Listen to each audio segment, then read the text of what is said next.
In the hallways, the crowd has calmed down a bit, under the impression that the water won't reach their level. From the balcony, Anna manages to spot Hijo, who gestures toward a specific meeting point for their evacuation. The only problem is that Jane has wandered off. Anna figures he might have slipped into one of the apartments to use the bathroom.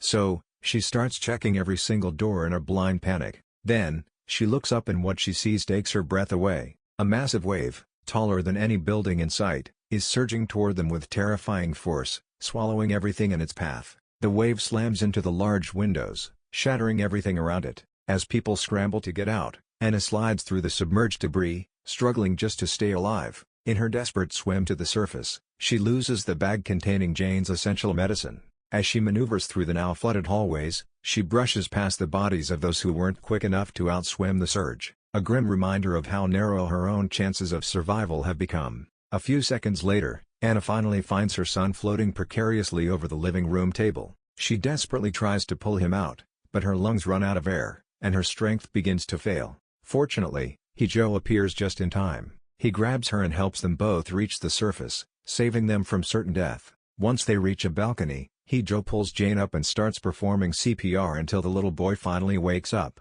sobbing and crying out that he doesn't want to swim anymore. As soon as they manage to calm him down, Hijo tells them it's time to keep moving. But Anna firmly refuses to let anyone else carry her son. On the way, Jane tearfully tells her how scared he was, saying it reminded him of the day his dad's car ended up underwater. That accident was a tragedy that changed their family forever and claimed his father's life. As they climb the stairs towards safety, Hijo reveals the terrifying truth of what happened. An asteroid struck the ocean, triggering massive tsunamis all across the globe. The entire nation is now completely submerged. She and a handful of other top scientists have been handpicked for extraction. The world as they knew it is over, and Anna is set to be a cornerstone of a new era for humanity. Her groundbreaking research on emotional cause for AI is the key to training machines to nurture and raise the next generation of humans. Only 2 other people in the entire world were capable of doing what she achieved, and they are presumed dead after a plane crash caused by the electrical storms in the south. A helicopter is waiting for them on the roof. She's headed to a secret base where she'll be assigned a formal research team. As they talk, she learns that machines capable of cloning humans are already being built.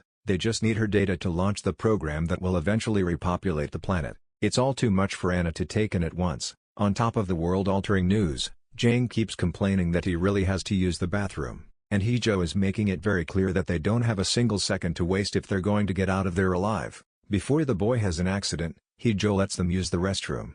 At that moment, he picks up a call and it becomes clear that he's carrying a weapon.